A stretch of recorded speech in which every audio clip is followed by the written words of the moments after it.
নমস্কার, আপনারা সবাই কেমন আছেন? এখন রাত্রির টাইম। তো আমি রাত্রিতে একটু রান্না বান্নার কাজই চলছে। আমাদের রাত্রিতে রুটি আর সবজি হয় বেশিরভাগই। তো আজকে আমি বাঁধাকপির সবজিটা একটু করব। তো বাঁধাকপির সবজিতে তো যেমন সবাই নর্মালি করে, তো নর্মালি করে যেমন কাঁচা একটু শুকনো লঙ্কা আর পাঁচ ফোড়নটা দিয়েছি। পাঁচ ফোড়ন দিয়ে একটু রসুন কুচি, পেঁয়াজ কুচি দিয়ে হ্যাঁ এটা একটু ফোড়ন দেবো, দিয়ে বাঁধাকপিটা ঢেলে দেবো। বাঁধাকপি আমি বাঁধাকপি, আলু, গাজর সব কিছু দিয়ে দিয়েছি একবারে, আর একটু কুমড়ো ছিল সেটাও দিয়ে দিয়েছি।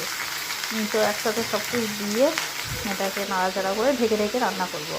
মটরশুঁটিটাও দিয়ে দিলাম যাতে নাড়াচাড়া হয়। আর সব কিছুই একসাথে দেবো, মশলা যা যা দেওয়ার।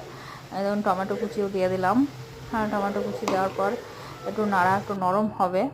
তো এদিকে আমি যতক্ষণ নরম হয় ততক্ষণ আটাটা মাখার রেডি করি।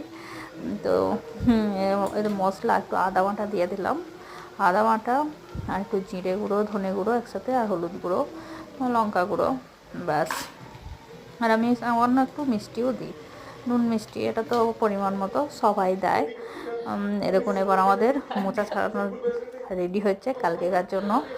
একটা মোছা নিয়ে আসছে, তাই সাবায়নকেও কাজে লাগিয়ে দিয়েছি যে দুইও ছাড়া। তো এটা ছাড়াচ্ছে। আর আমার এদিকে যে সবজিটা হচ্ছে, সবজিটা ধরুন আবার 3-2 চলছে, দেখছি আর মোচা ছাড়ানো হচ্ছে।